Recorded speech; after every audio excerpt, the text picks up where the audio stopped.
Welcome back to another episode of Seahawk Central, and welcome back, Davis, from last week's absence. Thanks, Emma. I'm happy to be back behind the desk.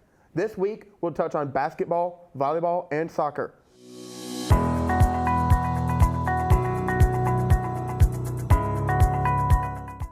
So what's going on with news? This past Monday, November 11th, was Veterans Day, and UNCW honored our vets accordingly. An array of events were open to the public from the 4th through the 11th for Veterans Week to give tribute. Sean Workman, a full-time student and active duty member who will soon separate from the Army, shares a little bit about his role here on campus. Listen. I'm just trying to make sure veterans get their benefits that they are entitled to, that they're using the benefits that could help them and prevent them from going into like massive amounts of debt, and they're taking advantage of the things that the government's giving them. Vice versa, I'm also trying to make sure veterans can participate in military-affiliated activities that they don't know about, they don't know that existed anyways, and make sure they're aware of the things that go on campus that are military-related, because the community in the military. According to Military Times rankings, UNCW sits at the top of the leaderboard on Best for Vets 2024 Colleges list for NC schools. With an overall national ranking among the top 30 universities for vets, our school's true commitment and passion for all military affairs should be taken note of. And our very own Veterans Hall is home to the Office of Military Affairs, a support and advocacy office that helps coordinate resources for military-affiliated students. Moment Palmer, administrative associate for the office, says her goal is to help vets smoothly transition into the university, emphasizing that they're students just like everybody else. The office aims to bring attention to those who have served, and that goes for faculty and staff too. This holiday weekend also marks the anniversary of the Wilmington Massacre of 1898. Let's head over to Kinsey with more. November 10th was the 126th anniversary of the Wilmington Massacre, a sobering reminder of the dark past in our city.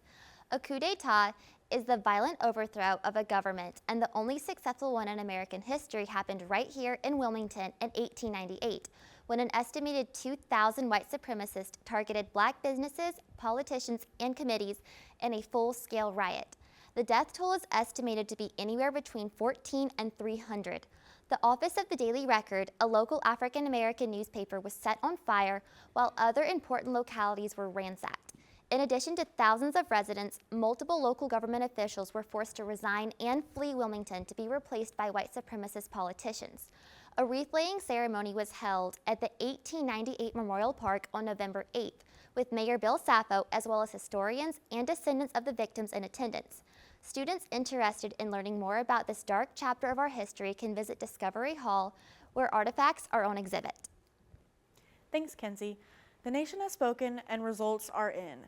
Donald Trump has claimed victory, winning a significant margin over his opponent, Kamala Harris. With Trump's win comes new plans as he steps into his second term in office. And while details are still emerging, Trump is expected to focus primarily on the economy and immigration. PolitiFact, a fact-checking website by the Poynter Institute, compiled a list of the president-elect's 100 policy proposals, all of which were stated in speeches, interviews, rallies, and on social media.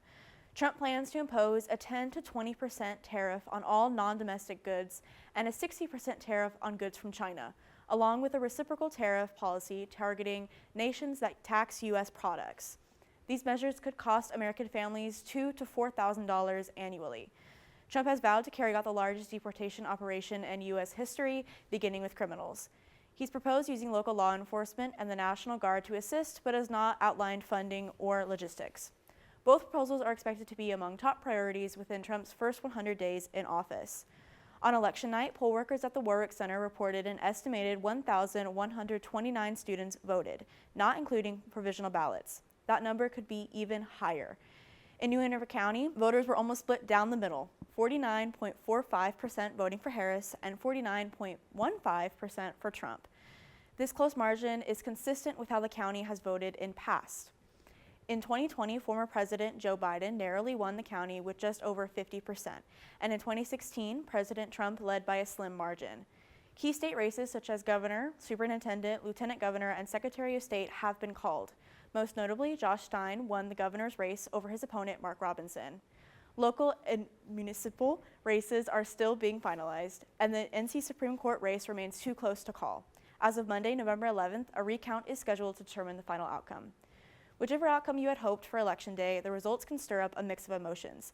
If you or someone you know is struggling, you can visit dosomething.org for post-election resources. Now over to Anna.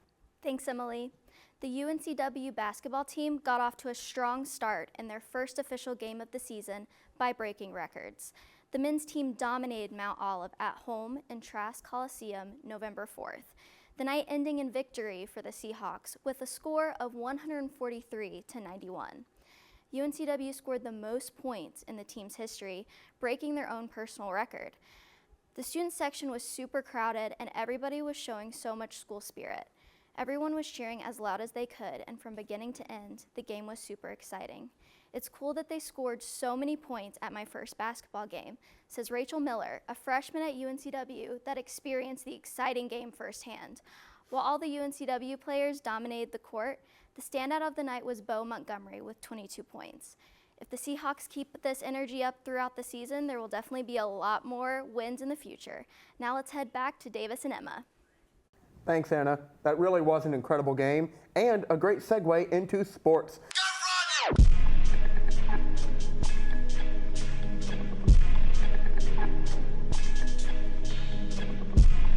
So let's keep the basketball theme going and head over to Grace. Thanks, Davis. An exciting weekend for both men's and women's basketball teams. Last week, the women's basketball team traveled up to Chapel Hill to play the Tar Heels.